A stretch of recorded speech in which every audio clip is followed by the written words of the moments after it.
This Is Us Explained. There's a detail about This Is Us that reframes how the show came together. Dan Fogelman, who created it, had already worked with Mandy Moore before the first script was written. His decade in film, Cars, Bolt, Crazy, Stupid Love, Las Vegas, all led to Tangled, the Disney feature from 2010, where Moore voiced Rapunzel. When This Is Us went into casting, Moore was someone whose specific range Fogelman had already watched in action. And the Rebecca Pearson role genuinely requires that kind of prior knowledge. Moore came into Hollywood from pop music. She debuted in 1999 with the single Candy, and her debut album So Real went platinum. A Walk to Remember was the film credit people held on to longest from her early 2000s work. Then the Rapunzel voice work, and then both went quiet for several years. She put out Silver Landings in 2020, her first studio album in about 11 years. By then, the show had already re-established her.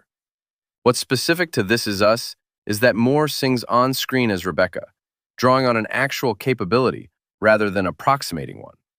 That prior collaboration is doing real work in how this casting happened. Milo Ventimiglia had built a very particular screen persona before all of this.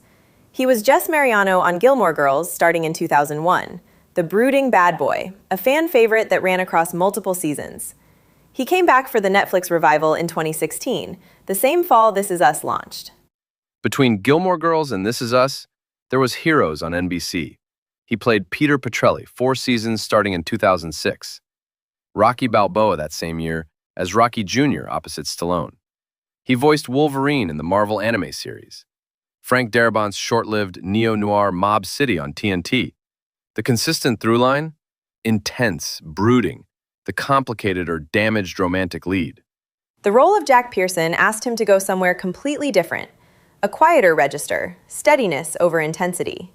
He stepped directly off the Netflix revival, where he just revisited that brooding persona, into something that doesn't overlap with any of his prior work.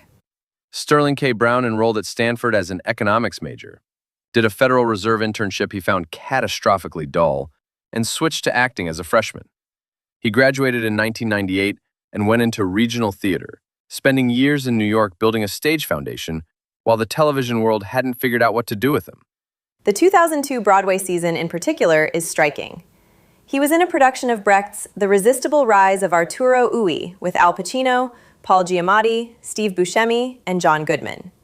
Same year, Shakespeare's Twelfth Night at the Delacorte with Julia Stiles, Zach Braff, David Harbour, Oliver Platt, and Christopher Lloyd. High-level rooms before television was paying attention. He was doing the TV guest star circuit at the same time. ER, NYPD Blue, JAG, Alias, Without a Trace, role after role without accumulating much visibility. People vs. O.J. Simpson on FX changed that. He played prosecutor Christopher Darden, and the performance landed. Black Panther followed while This Is Us was already running, then American Fiction. Justin Hartley's route to Kevin Pearson is probably the most winding in the cast. He started in daytime, Passions on NBC as Fox Crane from 2002 to 2006. Then the Aquaman pilot for the WB, which he shot but which never got picked up. Then Smallville, 5 years as Oliver Queen, eventually co-writing and directing episodes toward the end of the run. Then Adam Newman on Young and the Restless. Recurring roles on Revenge and Mistresses before This Is Us. What adds a dimension to the casting is that Kevin Pearson's premise establishes him as a working actor. It's built into the character from the start. And Hartley had spent the decade before this doing exactly the kind of genre television that premise orbits around. The Aquaman pilot that never aired, 5 years as Green Arrow on Smallville, the soap stints. Whether that parallel sharpened the performance or just ran quietly underneath it, it's there. Chrissy Metz grew up partly in Japan. Her father was in the Navy and spent years in Hollywood at jobs that had nothing to do with performing. Talent agent, preschool teacher, work that kept the lights on before acting took hold. She's a working musician who fronts a band called Chrissy and the Vapors. Her credit right before This Is Us was I'm a Wiggles in American Horror Story Freak Show on FX. And after the show came Breakthrough in 2019. Alexandra Breckenridge, who plays Sophie, also came through American Horror Story, 2 different seasons. Susan Kelechi Watson, who plays Beth, had been building a steady presence across network television before This Is Us. She had recurring roles on NCIS, The Following, and The Blacklist, and was a regular guest on Louie during its FX run from 2012 to 2014. She also carries a New York theater background that includes a 2005 production at the American Airlines Theater, and she appeared opposite Tom Hanks in A Beautiful Day in the Neighborhood, the Fred Rogers biopic in 2019. 2 decades of real work before this show found her. Chris Sullivan, who plays Toby, came out of Chicago's theater scene, improv training at the I.O. Theater, stage work at the Goodman Theater, before appearing in the original Broadway cast of Lombardi, and then the long-running Broadway revival of Chicago in 2011. He gained screen attention as Tom Cleary in The Knick, Steven Soderbergh's Cinemax surgical series set in early 20th century New York. And he also fronts a folk band, another working musician in a cast that has an unusual number of them. Ron Cephas Jones came from a very specific tradition. He's from Paterson, New Jersey. He went to Ramapo College to study jazz, got the lead in a theater production his sophomore year, and changed direction entirely. After graduating in 1978, he moved to Los Angeles and drove a bus for the city transit system for 4 years. Then San Francisco, Arizona, New Orleans, before committing to New York theater in his late 20s. His stage career spans Steppenwolf Theater Company in Chicago, Shakespeare's Richard III at the Public Theater in New York, and years with the Labyrinth Theater Company.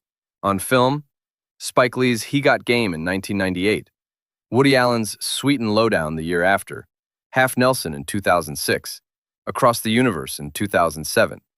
He was Romero in Mr. Robot and Bobby Fish, the Harlem chess master, in Luke Cage. He passed away in August 2023. He'd had a lung transplant in 2020. The show also runs multiple actors through every character across different life stages. Jermel Nakia plays William as a young man, and finding someone whose face and bearing could plausibly become Ron Cephas Jones is not a simple casting problem. That structural challenge runs through every main character. Lonnie Chavis and Niles Fitch play Kid and teenage Randall alongside Sterling K. Brown as the adult. Parker Bates and Logan Schroyer alongside Hartley for Kevin. Mackenzie Hansicksack and Hannah Zile alongside Metz for Kate. 3 different actors, 3 different phases of life, all needing to cohere as one continuous person. That's its own distinct production challenge. John Huertas, who plays Miguel, spent the full run of Castle on ABC as Detective Javier Esposito alongside Nathan Fillion.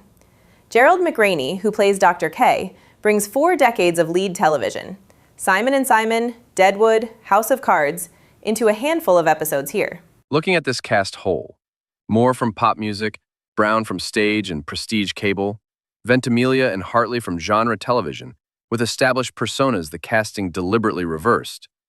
Jones from decades of theater and independent film, Watson and Sullivan from quality cable drama and New York theater, Metz from a path that moved through talent agencies, preschool classrooms, and genre television before landing on an NBC lead.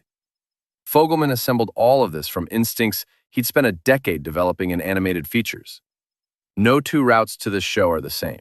He went from writing Rapunzel's emotional life for Disney to writing Rebecca Pearson's for NBC. Same fundamental instincts, completely different scale. And he brought the one person from that first collaboration along to anchor this one.